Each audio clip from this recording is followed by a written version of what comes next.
The simplest way to describe a spirit animal is any animal that comes to you in an unusual way, or and or repeatedly over a short piece of time. That hummingbird, I've heard this story like 3 or 4 times. A hummingbird just hovering right directly in front of you, for instance. I would call that unusual. If you think about it, it's not often you see that happening. The other piece about to understand spirit animals too is that they can show up symbolically. They can show up in a dream, for instance, as symbolizing that particular animal, that impression that you get from a dream. It could also be things like a conversation you overhear at the supermarket. You may, let's say use coyote as an example. I have that experience at the evening, and I'm kind of wondering about it. Maybe it's a spirit animal, I'm not sure, and then I go to the supermarket the next day and they're talking about coyotes. Or I go by a truck and I look on the side of the truck, a coyote moving service or something like 1, 2, 3. That's repetition. It's true in other types of symbol signs and omens too, but particularly specifically with spirit animals. So there is a connection that I think is and a remembrance that's been lost along the way in the large part of the world, and that is that the remembrance of who we really are, that we are connected to all beings in this world. And we're talking about the physical beings certainly, but also the ordinarily non-visible beings. So when you see that hummingbird, for instance, okay, what's the deal? You're starting to understand a little bit about spirit animals. So you decide, okay, I want to check this one out, and I think this is a spirit animal. According to this guy that I heard, that's a spirit animal because it's unusual. So you have a couple of ways that you can discern the message. One certainly is you can look it up somewhere. You can look it up on the internet, or there's a few books out there, including mine, that may give you suggestions and ideas and such. Another way is more analytical, is to consider the characteristics of that particular animal. And you can use your logic, which is fine, and analyzing it. Okay, what do you think of when you think of a hummingbird? What do you think of? What are the characteristics? Well, first off, they're unusual winged ones in that they can fly backwards. They can fly in all different directions. That's very unusual. So let's keep that in mind. The other is that they pollinate flowers. So you think the term sweetness, for instance. Another is I defy anyone who's listening to this to not get a smile on your face when you see a hummingbird. They're just such amazing creatures, as all are, but certainly when one's right in front of your face, you can feel the awe. I get little prickles on my skin when I talk about that, how really amazing it is. So the message might be that you're flitting around too much. It may be that you need to be more flexible, using the metaphor of being able to fly in different directions. It may be that you need more sweetness in your life in some way. And then I tell people what you do then is you check that out, whether you read about it or you deduce it from the characteristics of the animal. What does it resonate? How does it resonate with you? And last but certainly not least, as you practice this more and more, here's what I want you to do. Close your eyes. Take a couple of nice deep breaths. Send a request to the spirit of that animal. I sometimes say that animal's like a sales rep. Okay, trying to get your attention. So the hummingbird got my attention, the coyote got my attention, etc. So they become a sales rep for, you could say, the collective consciousness of that entire species. That's pretty big. And what you do then is send a message, not just to the physical animal, again, they're a representative, but to the spirit animal or the spirit of that animal, hummingbird spirit, coyote spirit, eagle spirit, dolphin spirit. And you just say a simple question. Okay, what message are you bringing? And here's the key, okay? Pay attention to everything that happens right after that, what you see, hear, feel, or some combination of those. And it could be externally what you see, hear. It could be internally, the inner voice, your inner vision. sensations in your body. Just pay attention to all of that that comes to you, and then you can make an assessment as to what the message is. My story starts when I was a neophyte animal communicator. So one day I got a call that said, could you come and see a horse that he's elderly and we're thinking maybe he has to be euthanized for a very serious and grave condition. Could you come? So I said, of course. Off I went. So the moment I entered the stall of the horse, his name was Jester, he told me, calm down. It's okay. I know this is a serious conversation we're about to have about my life.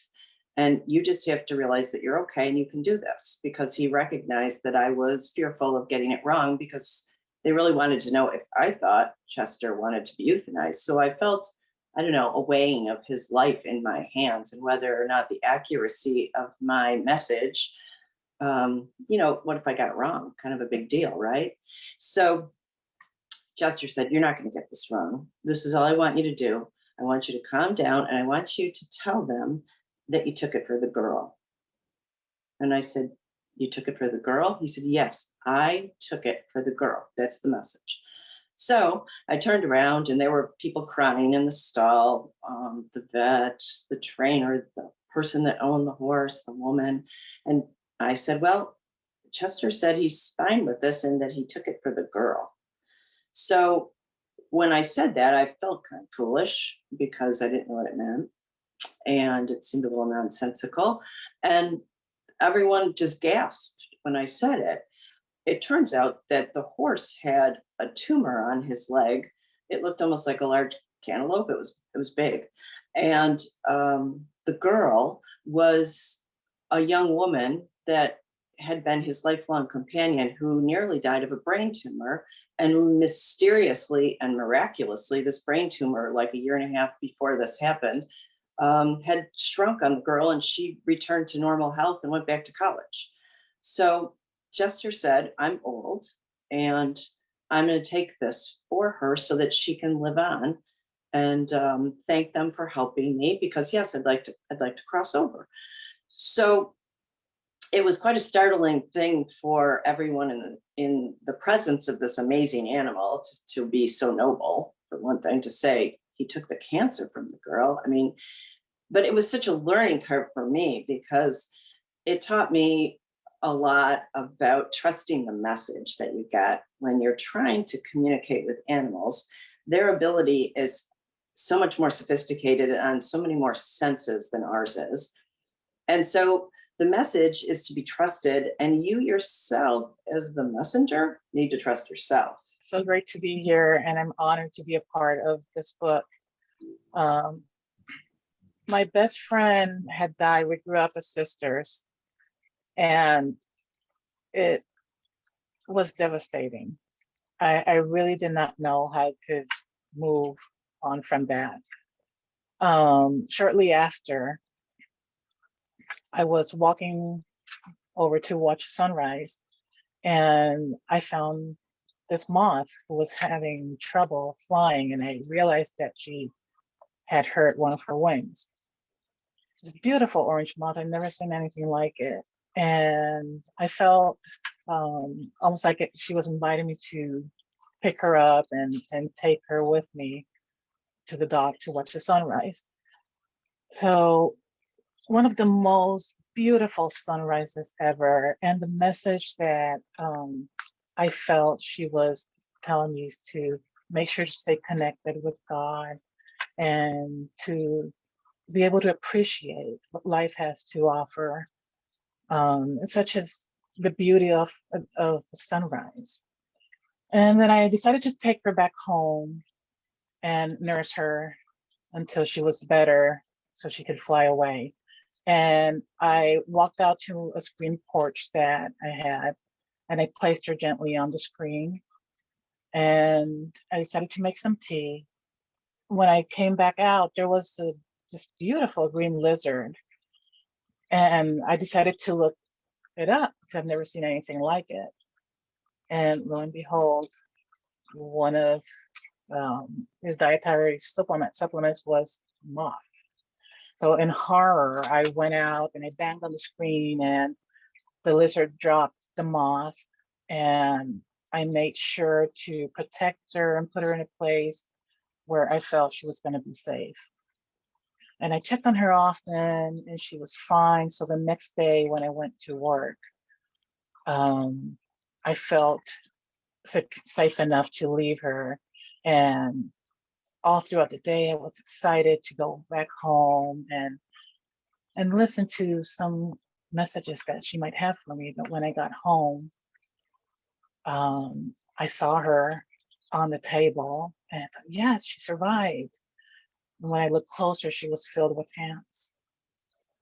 And in that moment, I felt heartbroken all over again. There was a statue, a garden statue of a butterfly next to her with the word hope etched on her. And I remember just screaming to myself silently, there is no hope. I felt in that moment like my best friend died. I couldn't save the moth either. And I realized that I tried so hard to save my friend, giving her information and here, there's these supplements, and if you try this, if you do that. And the message that I got in that moment that brought me so much peace and understanding was that it was their time to go. And there was nothing that I could have done to save them because it wasn't my job to save them, just to love them. In my story, the cat, the coyote, and the crows, these animals all linked up because they knew something that I didn't. I was getting ready at the time, this was a few years ago, to go on a long trip. And I had a little old cat who was nearly 18 years old. And she had topical things that I could see, such as hypothyroidism and arthritis. And other than that, I thought she was perfectly fine. And she liked to go out in the yard a little bit, but because of her arthritis, I didn't have to worry about her jumping over fences or escaping, and she would just putter around on the back porch a bit. So this one morning, I just opened the back door, and she turned around and looked at me, and I realized much later on, it was almost like a goodbye. There was a significant look there that my rational mind didn't get at the time. So a couple minutes later, I heard the crows just going crazy. And because I'm a long-term shamanic practitioner and I tap into these things quickly, I heard them say, "Get outside now."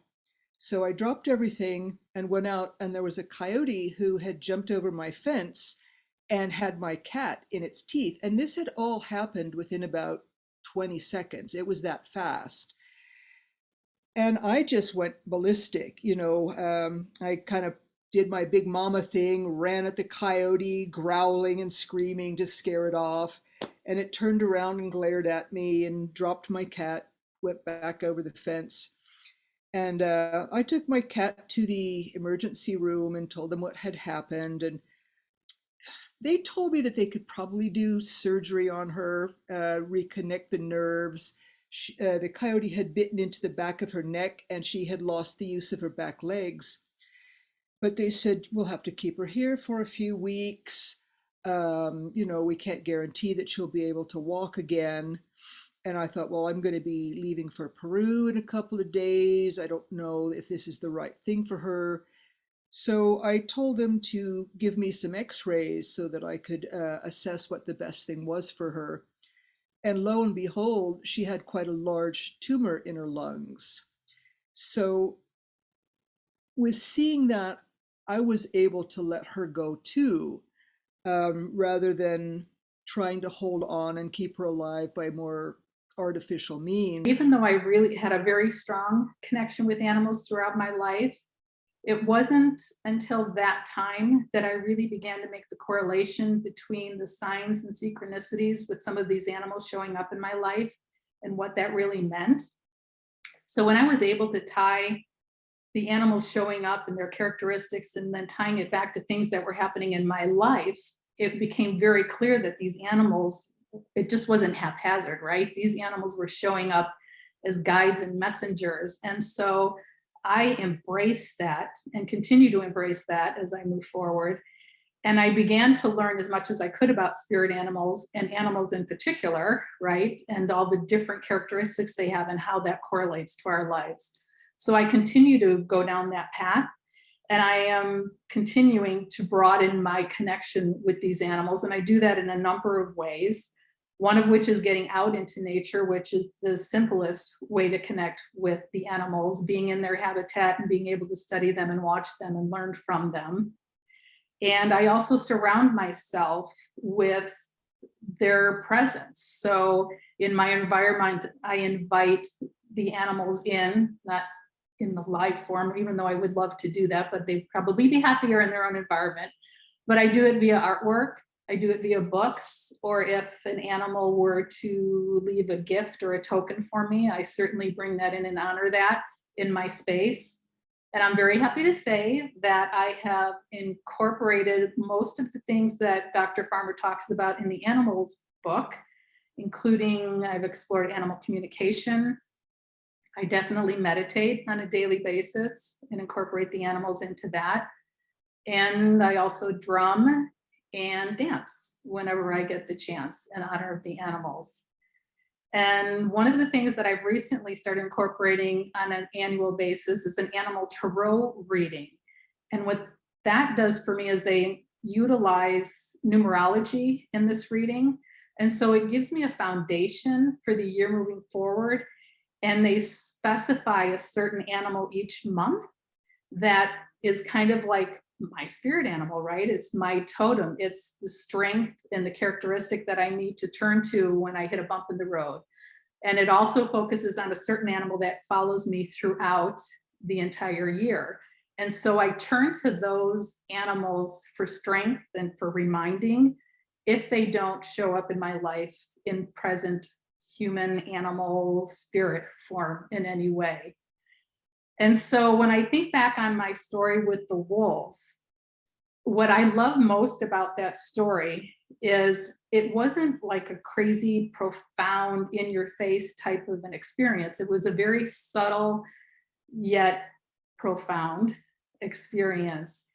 And even though it wasn't like a really grand message that they were telling me to walk away from, what they were reminding me of was our connection and our connection to one another and how very important that is as we move throughout our life. And that without one, everything gets askewed and the balance gets thrown out of whack. So to always remember that we are only as strong as the next being next to us, and to support and to love and to continue to move forward in life in that way, and to honor these animals whenever they show up in our life in real form, in dreams, or just in spirit.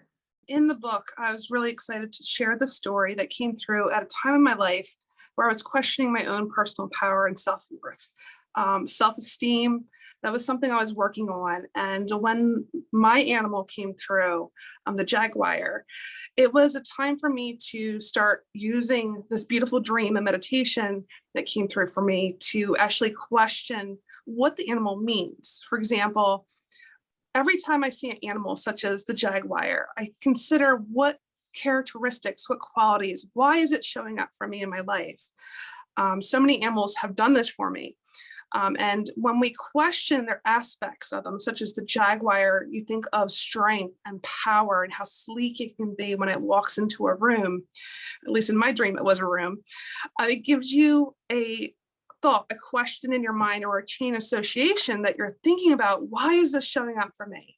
And that's with every animal that's ever came into my life. Jaguar, for example, again, that strength, that inner courage, to get through. And it also is a confirmation. So that's why I love working with spirit animals, is because first of all, it's a confirmation of what you already have inside that sometimes we don't see.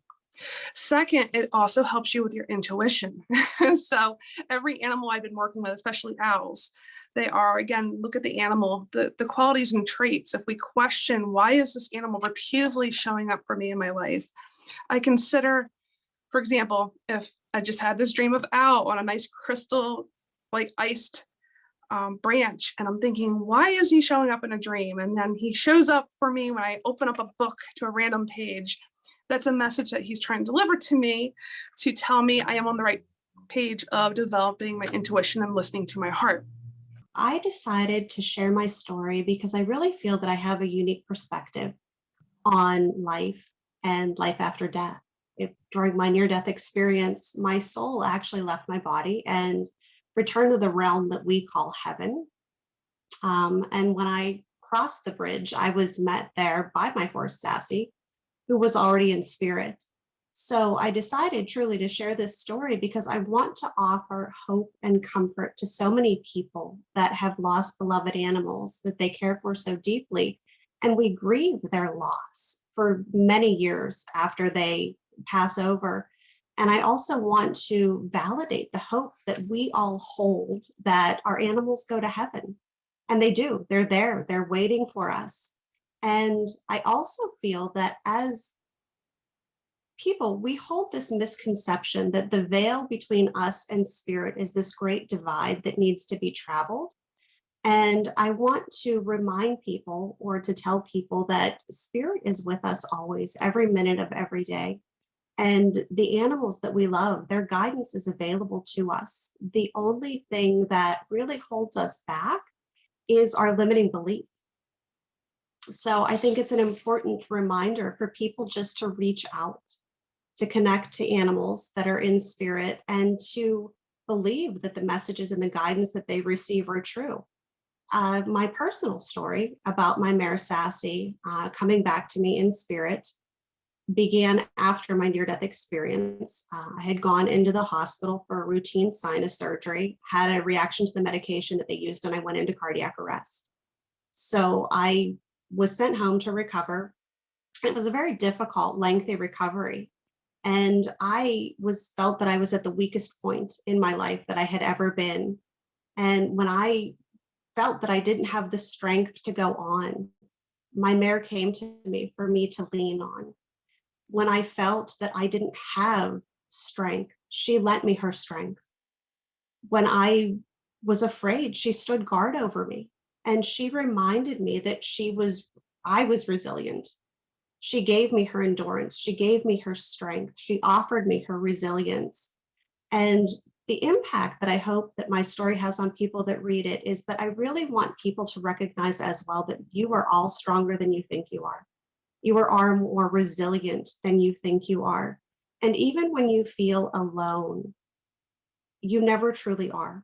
Animals in spirit are always available to walk our journey with us, to lend us their support, their guidance, their wisdom, and their strength. I started opening up to spirit a couple years ago. And one of the gifts that were opened up was clairvoyance, which is seeing imagery. And I normally see it with my eyes closed during meditation, or when I'm working with a session when someone, and I see angels and animals and all. And one of the animals that would come up every so often would be whale. And a couple of years ago, about 2 years ago, I had the opportunity to go to California, to Monterey, and I was going, oh, I need to go, the whales are there. And my hand would reach out every time I would talk about it. My hand would reach out, my left hand. And so the story that is in this book is about what happened, my experience. And it's over 2 trips. And the one thing that I wanted to share about this is, as you open up your experience with your spirit animal, whether it is in actual, you see them every day, or the experiences that you have in actual time, or in your visions, is that the more that you do this, the more things are going to happen. And your intuition is going to lead you to do certain things. And that's what was happening to me. And I listened to my intuition. I went to whale watching voyage, and I literally connected with the energy of the ocean. And I'm still getting chill bumps right now to even think of what happened. And I was at the foot of the boat there, the front of the boat, and there were a lot of people around there. but I wasn't afraid to actually do what I needed to do. And Spirit was calling me to reach out and connect with the ocean and connect with the animals and all. And I loved them. And so after another time I went there, what ended up happening is I had this experience with a ghost whale. And I was there for that whale to help release it. And we have this interconnectedness that Stephen was saying right in the very beginning, and opening your heart to be able to do this, following that intuition, listening to it and opening up. There's so many possibilities. They are there for us, but we have to also realize we're there for them too. And the blessings and the reverence that I have on these experiences is incredible. The more that I open up to do this, and believe, and that's the most thing, is to believe and trust in yourself. All things are possible. And so that's the one thing that I wanted to share, listening to it, and how it can change your life, and those are others too. So blessings to all. And I just am so excited to hear these continued stories from everybody. Blessings. Thank you. It is my hope that contributing to this anthology and sharing my story, it might allow others who have had experiences, like amazing experiences with animals, but consider them just to be like something cool and fairly, just something coincidental, that they might reconsider those experiences. And if they have, after reading stories like these, they might, have encounters and reconsider those encounters as something a little bit more than just chance, and that maybe something as of greater guidance and greater with a capital G. I think that shift in perspective, makes for both a greater connection to the animal realm, as Dr. Farmer said also at the beginning of this conversation, so much of that has been lost in our current time. And so having that, thinking about it in that way brings us a little closer. And so many people have shared their stories, opened up just a much different perspective. And that change, that shift in perspective, I think also bridges, the mundane and makes it magical. And that's just more fun.